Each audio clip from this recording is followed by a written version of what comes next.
j'espère que vous allez bien. Moi, je vais bien, plutôt bien. Je suis contente de revenir par ici et de vous avoir fait le petit épisode un petit peu, on va dire, intermédiaire avec le temps d'absence que j'ai eu pendant tous ces mois. Et puis ma reprise. C'est la vraie reprise. Oui, je sais, on dit toujours ça, et puis finalement, ça se termine en... Je suis pas là encore pendant 2-3 mois. On verra. Aujourd'hui, en tout cas, le but, c'est que je reste là pendant un petit moment.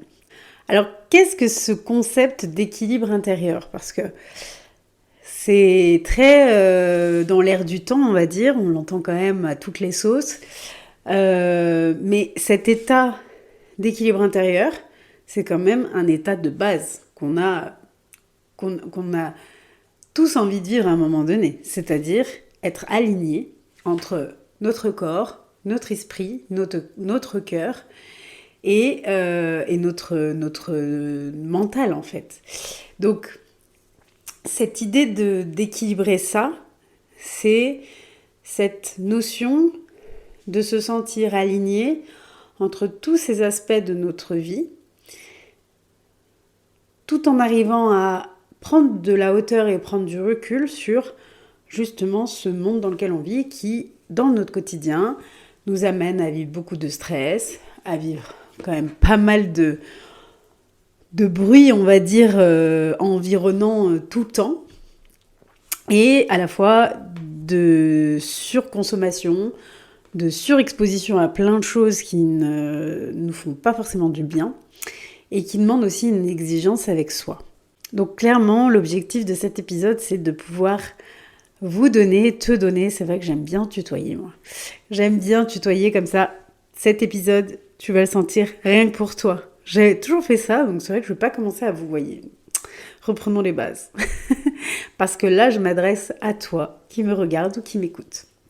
Alors, comme je disais, l'objectif de cet épisode, ça va être justement de donner des clés pour être concrètement plus dans cette sérénité et cultiver aussi une sorte de résilience en fait pour faire face à tout ce stress environnant. Comment peut se traduire finalement ce déséquilibre intérieur? Ça va être très souvent avec des symptômes tels que de la fatigue mentale, d'être plutôt à fleur de peau, être très irritable. Ça peut être une sensation de perdre un peu le contrôle de la situation, même si je fais tout de suite une parenthèse là-dessus. Mais je tiens à vous le dire, nous n'avons contrôle sur rien du tout. On y reviendra très certainement parce que ça, c'est un des sujets, peut-être que j'aurais même dû commencer par ça, c'est pas grave, mais c'est un des sujets qui me paraît tellement important. On a après cette sensation de tout maîtriser, de tout contrôler et que tout dépend que de nous, mais en fait, rien du tout. On y reviendra. Et en fait, très souvent, tous ces symptômes qui montrent ce déséquilibre, ils sont liés à des choses extérieures, liées au travail, à la vie de famille, à cette surcharge mentale qu'on se met, ou à du stress chronique lié à certains événements dans notre vie, ou lié à des événements dans le travail aussi. Pour certaines personnes, c'est quand même aussi le fait de ne jamais faire de pause, de ne jamais apprendre à écouter son corps pour savoir à quel moment on est fatigué et on a besoin de repos. On est tout le temps dans cette activité plus et encore plus chaque jour. Et puis, alors très souvent en plus lié à des croyances type si je travaille pas dur, j'y arriverai pas en fait. Ce qui est à la fois vrai, hein, il faut se donner les moyens, mais qu'une santé psychologique, mentale, physique est aussi important que le fait de se donner au max pour un travail. Une cause aussi très souvent de ce déséquilibre aussi intérieur et auquel on est de plus en plus exposé, ce sont les réseaux sociaux. Les réseaux sociaux, ça reste quand même, il faut dire, l'endroit parfait pour passer du temps à regarder la vie des autres, à se comparer aux autres, à les juger, les critiquer, mais aussi les envier et les jalouser. Donc clairement, c'est une énergie folle et une énergie mais incroyable que l'on met là-dedans. quand on ne sait pas s'en servir avec un bon usage justement de ce que peut être les réseaux. Donc vraiment, il y a tout ça qui est important de prendre en compte, que tout ça, ça crée en effet ce déséquilibre intérieur. Et puis évidemment, ce qui va en ressortir de tout ça, généralement, c'est des personnes qui vont faire des burn-out, des dépressions comme j'ai pu vous en parler la fois d'avant dans mon podcast, ou alors des troubles du sommeil, du manque de concentration. Enfin, il y a plein de choses comme ça qui peuvent vous aider à repérer qu'en effet, il y a quelque chose qui n'est pas aligné à l'intérieur de vous. Et évidemment, dans ces moments-là, la première chose que je peux vous conseiller, c'est de vous faire accompagner. Que ce soit d'un psy, d'un thérapeute, d'un coach, quelqu'un en tout cas qui est professionnel dans ce domaine-là et qui va pouvoir vous aider à y voir plus clair et à avancer sur votre alignement et votre équilibre. Quelles sont mes principales sources de stress ? Ça, c'est une bonne question que tu peux te poser pour justement commencer un petit peu cette introspection, de se dire ok, je sens que ça va pas en ce moment, je me sens stressée partout et à fleur de peau, très irritée, très irritable. Aujourd'hui, qu'est-ce qui vient me créer tout ce stress et que mon corps est en train de me le dire en fait. Et une fois que tu as posé ça, que tu as trouvé justement quelles sont toutes ces sources de stress, comment tu pourrais réagir, comment tu pourrais vivre les choses différemment. Et en fonction de chaque source de stress. C'est un petit peu c'est un outil finalement assez simple, mais le questionnement, déjà, permet un petit peu de prendre de la hauteur et d'être plutôt observateur de ce que tu es en train de vivre. Un outil que je peux te conseiller de mettre en place, c'est ce qu'on appelle le journaling, donc d'avoir un carnet où tu viens justement déposer toutes tes sources aujourd'hui d'angoisse, d'anxiété, de stress dans ton quotidien. Tu les listes pour justement déjà prendre conscience et mettre sur papier ce qui justement aujourd'hui fait que tu ne te sens pas équilibré. Et puis par la suite, ça va être de se dire, ok, avec ça, comment je pourrais réagir, comment je pourrais faire autrement pour que ce soit moins un stress, pour que ce soit moins une source pour moi d'angoisse et d'anxiété. Alors maintenant, je vais te partager surtout les piliers importants, les piliers sur lesquels tu vas pouvoir te centrer pour justement trouver cet équilibre et cet ajustement entre tout et te sentir évidemment mieux. Le premier pilier dont j'ai envie de te parler, c'est le corps. C'est l'axe justement de ce plan physique, le corps, et c'est justement de prendre soin de soi physiquement. Ça passe par quoi ? Très souvent, le premier truc auquel on pense, c'est ça passe par une activité physique, du sport, voilà, mettre le corps en mouvement. Et ce qui est totalement juste, mais il n'y a pas que ça. En effet, le fait de faire une activité, de mettre son corps en mouvement, de se redonner de l'énergie, c'est évidemment essentiel. Et ça s'accompagne aussi d'une bonne alimentation pour justement aller nourrir son corps de façon la plus saine possible. Évidemment, tu as le droit de faire des écarts et de te faire plaisir avec, si ça te fait plaisir, d'aller manger un fast-food ou une pizza, un truc comme ça. Mais tant que ça reste occasionnel, ça peut être justement un vrai plaisir parce que c'est occasionnel. Quand ça devient quotidien, c'est comme si tu étais en train de tuer ton corps à petit feu. Donc, on évite. Mais évidemment, l'alimentation équilibrée est aussi importante que le fait de faire une activité physique. Et puis, d'avoir un sommeil réparateur. Ça, on dit toujours, et c'est une réalité, de pouvoir faire un sommeil. Alors, ça ne veut pas dire qu'il y a des personnes, elles n'ont pas besoin de 8 heures de sommeil pour être bien dans leur journée. c'est pas seulement une question de nombre d'heures, mais c'est une question de qualité de sommeil. Donc pour être justement en forme, c'est d'avoir un sommeil qui est réparateur, qui nous fait du bien. Et ça passe par un tas de choses, c'est-à-dire on commence à éviter les écrans, je sais pas, 30 minutes, 1 heure avant d'aller se coucher. Le matin, quand on se réveille, c'est pas le premier truc qu'on fait, évidemment. On peut commencer plutôt avec des étirements, des exercices pour mettre notre corps tout doucement en mouvement. Et ça commence par ça. Ce sont des petits gestes, mais ça fait la différence. Une pratique importante, mais qu'on ne pense pas, puisque nous le faisons sans y réfléchir, c'est respirer. Lors des coachings, quand j'ai des accompagnements, justement, quand on est rempli d'émotions, que ce soit de la colère, que ce soit de la tristesse, les larmes qui montent, on en oublie même de respirer. C'est-à-dire que notre corps, hop, se crispe, on est en apnée, et on oublie même de respirer. Le truc, c'est que si on respire pas, c'est compliqué de se donner de l'oxygène et que l'oxygène monte jusqu'au cerveau. Donc, difficile aussi pour que le cerveau, ensuite, arrive à trouver les bonnes informations pour calmer le corps. Donc, la première chose à faire pour prendre soin de soi physiquement, c'est d'apprendre à respirer.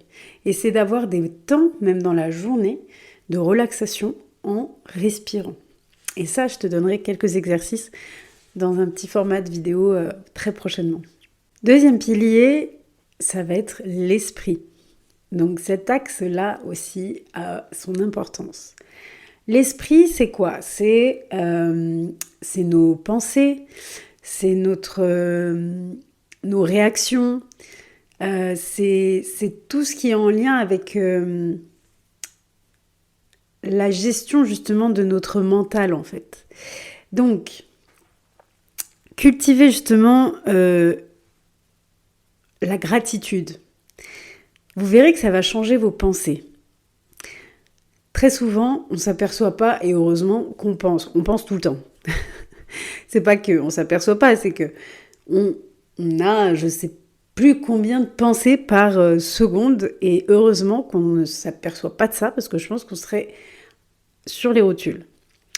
Cependant, il est intéressant de cultiver une certaine gratitude dans notre quotidien pour amener à ce que nos pensées changent et transmutent en plutôt j'observe autour de moi des choses qui me donnent de la joie, qui me donnent cette reconnaissance et cette gratitude qui font que mes pensées vont se modifier et mon état d'esprit va être beaucoup plus dans l'amour et plus ouvert quand vous vous levez le matin et que vous vous regardez dans le miroir. Rares sont ceux qui se regardent dans un mood de « Hey, salut toi !» Ouh, t'as l'air un peu fatigué, mais bon, allez, ça va aller. On est plutôt du genre à se voir en mode « Oh, c'est quoi cette tête encore ? Oh, cette tête de fatigué. Oh, mais j'en peux plus de ma tête. » Est-ce que vous pensez réellement que dans votre état d'esprit, il est dans la gratitude ? Est-ce que peut-être que se lever le matin déjà, ce ne serait pas un magnifique cadeau de la vie ? Je pense que oui. Surtout quand on se lève, qu'on a tous nos membres, que tout fonctionne, qu'on a un toit sur la tête, et j'en passe. Je ne veux pas rentrer dans tout ça, mais j'en parlerai plus en détail de la gratitude. Mais la gratitude, ça a une vraie action sur notre état d'esprit au quotidien. Troisième pilier, nos relations. Les relations, elles ont une importance dans notre quotidien. S'entourer de bonnes personnes, ça n'est pas donné à tout le monde. Pourquoi ? Parce que déjà, dans le domaine du travail professionnel, on ne choisit pas toujours avec qui on travaille. Et ceux qui peuvent le faire, bravo. Donc, il faut faire parfois avec. Donc apprendre aussi à prendre de la distance, à se détacher de ce que les autres disent ou font ou sont. Mais dans notre quotidien privé, dans notre intimité, notre partenaire, nos amis, on les choisit. Alors, autant s'entourer de personnes qui nous tirent vers le haut, qui nous amènent à grandir, à nous élever, qui nous nourrissent, ou en tout cas avec qui on a de réels liens, de choses en commun. Et ça, c'est un des piliers pour l'équilibre intérieur qui est mais tellement important parce que remarquez que quand vous êtes avec des personnes qui sont malsaines ou qui ne vous font pas du bien ou ne vous apportent pas de bonnes choses, mais vous en êtes forcément impacté. Donc, vos relations en général vous apportent aussi cette élévation et donc cet alignement avec qui vous êtes. Et une chose très importante et très intéressante qui montre que aussi vous êtes de plus en plus aligné, de plus en plus équilibré dans votre vie, c'est au moment où vous commencez à savoir dire non. Le savoir dire non est tellement difficile du fait que on nous apprend depuis tout petit à arrêter de dire non parce que un enfant dit plus facilement non et il nous teste de cette façon-là avant de commencer à accepter et à dire oui. Mais clairement, adulte, très souvent on ne sait pas dire non. On ne sait pas dire non parce qu'on a peur de blesser les autres. On ne sait pas dire non parce que on se dit que si on dit non, c'est qu'on est égoïste. Ce sont toutes des croyances qui sont totalement erronées. Alors que savoir dire non, c'est juste être intègre et savoir se mettre ses propres limites. L'autre en face peut entendre ça. Et s'il ne peut pas l'entendre ou ne pas le comprendre, ça lui appartient. Savoir dire non, c'est aussi justement être en amour pour soi et les autres, nos relations. Quatrième et dernier pilier pour cet équilibre intérieur, c'est le temps. La gestion du temps, sacré sujet. Le temps, c'est quelque chose qui ne peut pas se retrouver. Le temps, c'est quelque chose aussi que l'humain a mis en place. Donc nous jouons le jeu de cette vie et nous allons construire les choses avec cette notion de temps. Et c'est cet équilibre entre comment je peux avoir du temps moi personnellement, pour moi-même, pour les personnes qui m'entourent et que j'aime, comment je peux avoir du temps aussi pour mon travail, développer mes projets ou voyager. Et comment je peux allier tout ça ? Alors, il y a plein de techniques différentes, évidemment. Mais déjà, d'avoir une bonne organisation, ça s'apprend. Et ça, je l'apprends très souvent dans les coachings parce que j'ai très souvent des personnes, justement, qui sont soit entrepreneurs ou qui ont des projets et en fait n'arrivent pas à avancer, mais tout simplement juste parce qu'ils ne sont pas organisés. Tout simplement. Et aussi parce qu'ils ne se connaissent pas dans leur façon de travailler, à quel moment de la journée ils sont le plus efficaces, productifs. Bref, c'est un autre sujet, je continue à m'éparpiller, mais tout ça pour dire que cet équilibre intérieur, il est aussi lié à cette gestion du temps qu'on passe entre la vie pro, la vie perso, et comment on priorise les choses, comment on se priorise, comment on s'organise. Et pour ça, il y a plein de méthodes qui peuvent vous aider. En clair, quelques pratiques qui justement pourront vous aider à être dans cette stabilité et cet alignement avec vous et vous sentir plus serein, plus sereine. Ça va être des pratiques type avoir un rituel le matin, avoir un rituel le soir. Qu'est-ce que c'est qu'un rituel ? C'est comme une routine justement. Pour moi, une routine, c'est le fait d'ancrer des mini-actions qui se suivent et qui permettent déjà au mental de lâcher parce qu'il a pris l'habitude que les choses se font dans cet ordre-là et que ça amène à ensuite soit le matin, ça va être pour ensuite être dans l'action de façon plus fluide, plus serein, ou le soir pour aller justement s'amener à aller se reposer et à s'endormir de façon plus calme et plus sereine. Certainement que je vous partagerai peut-être sous format de petits vlogs, je pense que ça peut être cool, surtout via YouTube, de vous partager ma routine du matin et ma routine du soir. Comme ça, vous pouvez avoir un exemple. Évidemment, tout ne vous parlera pas. Et ça sera aussi l'importance de bien faire des routines qui vous correspondent à vous et pas juste parce que vous les avez vues chez quelqu'un ou lues dans un livre comme genre le Miracle Morning. Où évidemment, ce sont des super routines et des rituels hyper intéressants, mais chacun aura le sien. Tant que le but de tout ça, c'est d'amener à je me sens bien quand je fais ça. Et en effet, ça me déstresse, ça me relaxe. Qui permet aussi, comme je vous parlais des réseaux sociaux et du temps qu'on passe sur nos écrans, chose très simple que je fais depuis peut-être 3 semaines maintenant, je mets un temps d'écran sur les principaux réseaux que j'utilise, du style Insta, TikTok, Facebook. Bon, j'y vais pas trop, mais j'y vais de temps en temps quand même, au moins une fois dans la journée, histoire de voir si j'ai des notifications.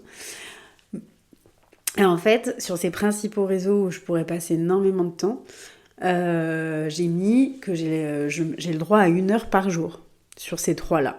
Ce qui fait qu'une fois que j'ai passé les 1 heure, mes applications sont grisées. Alors oui, certes, j'ai la possibilité de les rouvrir de quart d'heure, par quart d'heure, mais ça m'a limité énormément. Des fois, je le fais, surtout des fois si le week-end je suis un peu posée et tout. Donc je utilise un peu plus et je regarde un peu plus, mais beaucoup moins qu'avant. Et en fait, mon temps d'écran a carrément diminué.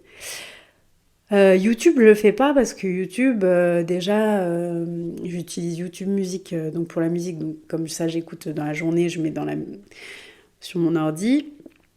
Et YouTube, je m'en sers principalement quand je suis à la salle de sport et que je suis sur le tapis et que je regarde des vlogs, des vidéos. Et c'est vrai que sinon, je l'utilise pas forcément en dehors de ça. Donc c'est vraiment des temps bien destinés, à des moments bien précis. Mais tout ce qui est Insta, TikTok, j'ai encore du mal à moi-même me limiter. Donc, autant se servir des outils qui existent pour le faire. Et en effet, depuis que je fais ça, j'ai surtout remarqué que je suis beaucoup plus efficace chez moi. Je procrastine beaucoup moins. Et puis, j'ai presque, même des fois, pas forcément envie d'ouvrir les réseaux. Donc, c'est plutôt bénéfique. Et je vais pas trop me répéter, et si vous n'avez pas vu l'épisode précédent, vu ou entendu l'épisode où je vous parlais de ma dépression, je vous laisse aller voir. Mais je trouve que cet épisode, justement, est vraiment en lien avec ça, parce que ce qui m'a aidé, certes, à passer d'un état en dépression totale, dans l'enfer le plus profond, et à ce que aujourd'hui je suis, c'est de m'être fait aider. C'est d'avoir aujourd'hui pour le moment un traitement en fond. Mais surtout, pas surtout, mais aussi, c'est d'avoir des temps de pleine conscience. Alors, pour moi, la pleine conscience, c'est vraiment le fait d'être là, ici, maintenant, dans son moment présent. Et avec ces 5 sens un petit peu. C'est-à-dire, là, au moment où je vous parle, j'entends au loin mon frigo qui fait des petits bruits bizarres, parce qu'il est bizarre. En face de moi, j'ai mon spot de lumière et j'ai la caméra. J'ai la fenêtre qui donne sur mon extérieur. Je sens l'odeur de mon thé sous mon nez. Et je peux vous dire que voilà, je sens l'assise sur laquelle je suis. Il y a plein de choses en fait qui me font ramener là où je suis, là tout de suite, là maintenant. La pleine conscience, c'est ça. Ce qui peut être intéressant aussi, c'est d'apporter des temps de méditation dans votre journée. Et méditation, c'est pas obligé que ce soit assis en tailleur, à un endroit droit comme un piquet et à faire 20 minutes de silence. Ça peut être même ne serait-ce que 5 minutes, faire attention à sa respiration, ressentir son corps, est-ce qu'il y a des tensions quelque part, quelles sont les pensées qui passent, des choses comme ça. Ça, c'est de la pleine conscience et c'est un état méditatif qui permet de revenir ici et maintenant. Et pour moi personnellement, pour ceux qui le savent, je suis musulmane et pour moi la prière, il y en a 5 par jour, ce sont réellement des moments certes de connexion avec Dieu et ce rendez-vous avec Dieu, mais en fait ce sont réellement des moments de pause, des moments où on arrête ce qu'on est en train de faire pour aller se recentrer et être dans l'instant de cette connexion avec le divin. Et en fait, ça recharge tout autant. Donc voilà, je le partage parce qu'il y a aussi des personnes qui peuvent être, même pas forcément la prière de l'islam, mais ça peut être, peu importe la forme et la croyance derrière la prière, mais c'est aussi un état qui ramène cet alignement et cette sérénité à l'intérieur de soi. Voilà, en tout cas, j'espère que cet épisode vous aura plu. Je vous donnerai certainement quelques clés via les vidéos Instagram ou TikTok. En tout cas, s'il y a des choses que vous voulez partager ou me faire part, n'hésitez pas. Évidemment, si vous m'écoutez sur les plateformes d'écoute, n'hésitez pas à me mettre quelques étoiles.